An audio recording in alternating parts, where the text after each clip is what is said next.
and welcome to Logan Sounds Off, where I talk about books, music, and a whole lot more. I'm your host, Logan Kelly.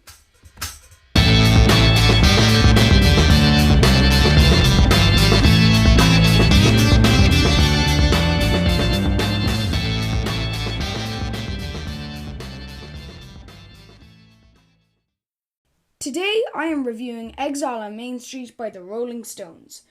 The first song on this album is entitled Rocks Off, and personally I thought it had a brilliant use of trumpets and amazing guitars throughout the whole thing. It definitely opens up the album to the listener very well. Following on from Rocks Off, there then was a song called Rip This Joint, which had some great pianos, fast drums, and again, brilliant guitars. The thing that actually in a lot of these songs that I quite liked was the beat. In a lot of the songs on Exile on Main Street, the beat was very good, and I found that the drums in this were quite fast, which I liked. And next was Hip Shake, which had good percussion, but it was very like Lagrange by ZZ Top. It was too uncanny how close the two songs were together in similarity. That I actually didn't quite like about that song, because I felt like I was listening to ZZ Top when I just wanted to listen to the Rolling Stones in a way. Next then was Casino Boogie, and that had a great beat, and the overlapping vocals were great in this song. I really loved it. And then finishing off that side actually was Tumbling Dice, which had some great guitars and backing vocals. And in a couple of the other songs I actually noticed how good the backing vocals were. Now, personally, when I think of the Rolling Stones and the instruments that they do, I think of great pianos, fast drums, brilliant guitars, but also amazing backing vocals. Really good backing vocals. Then, moving on to side B, we start off with Sweet Virginia, which had a really nice opening, and it had some cool harmonicas, and I feel like this kind of hooked me in to the next side. Personally, I think the best side on this album was side 1. But anyways, on side 2, Torn and Frayed.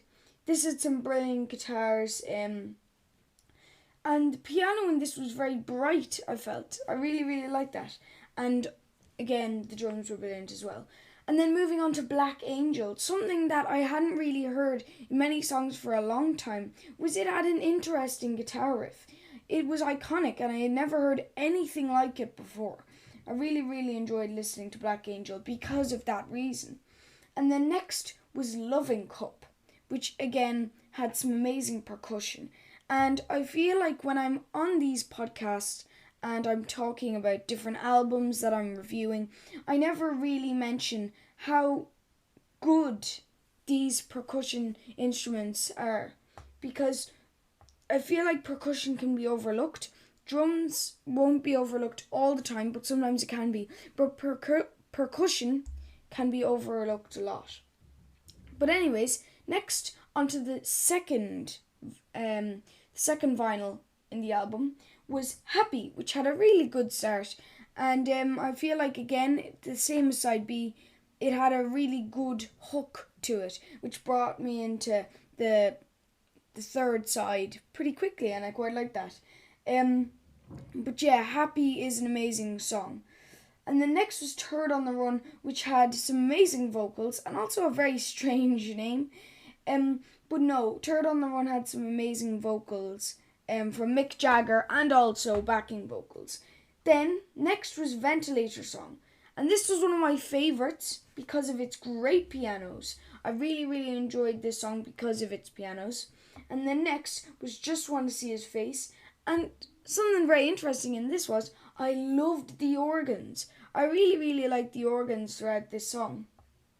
Now, next was Let It Loose. And again, this had great keys on it. And I thought it was brilliant.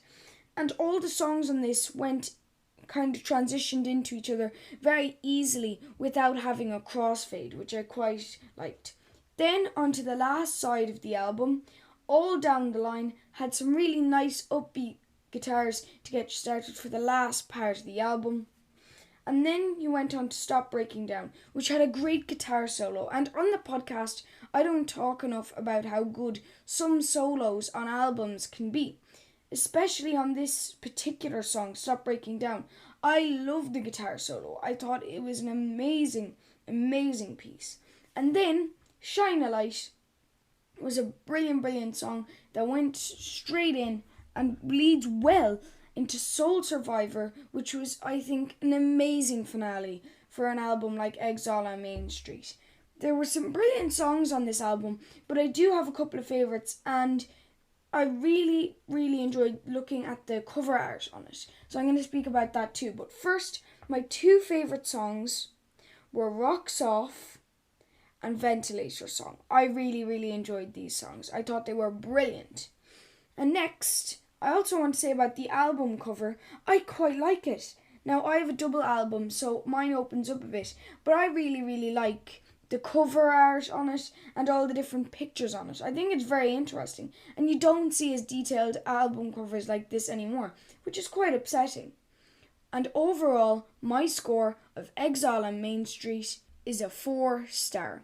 I would recommend this to any Stones fans who haven't listened to this before, and anybody who's new to the Stones and would like to try out their amazing, unique music. I hope you enjoyed listening to this episode of Logan Sounds Off.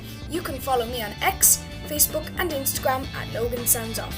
And don't forget to subscribe and not miss any more cool episodes. Bye guys!